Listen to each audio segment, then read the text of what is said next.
First, let's talk about Reconstruction, and in particular, radical Reconstruction.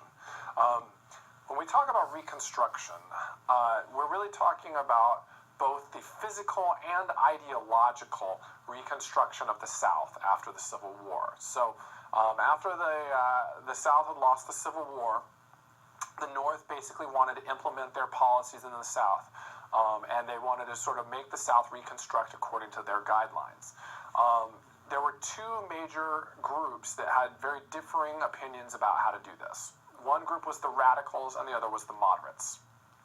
The radicals favored the idea of putting an occupying army in the South and basically forcing them to adhere to the Northern rules and regulations. The moderates basically said, let's let the South just kind of oversee it themselves. We'll give them the guidelines and we'll sort of trust them to implement them. In Congress, there was a very, very strong radical presence.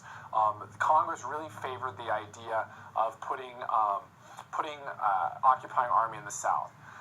President Andrew Johnson at the time was actually impeached for opposing that. Johnson was a moderate, and the Congress impeached him for that opposition. So the radical Reconstruction was going along quite well. That's what Congress was able to pass, and that's what was going on. So under Reconstruction, many Northerners moved to the South. They started businesses. They were obviously resented by Southerners. They referred to them as carpetbaggers and scalawags. They felt that they were taking advantage of these opportunities in the South and resented them for obvious reasons.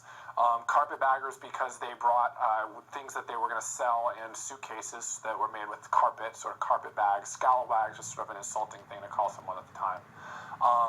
But this was going along well. And a lot of rights were being given to the freed African Americans in that region.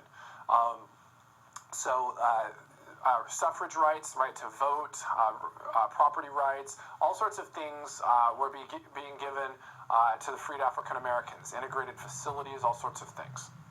But then something happened.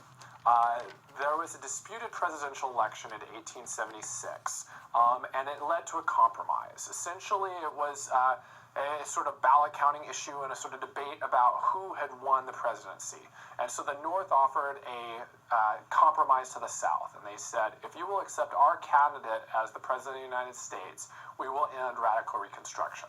And the South accepted that compromise. They withdrew the troops and basically switched to a more moderate model of Reconstruction. And what the Northerners had feared would happen is exactly what happened. Once the radical Reconstruction ended and the troops were withdrawn, the South started to pass all sorts of essentially racist legislation known as Jim Crow laws. So they created separate facilities for African Americans versus whites. They took away voting rights, all sorts of different things.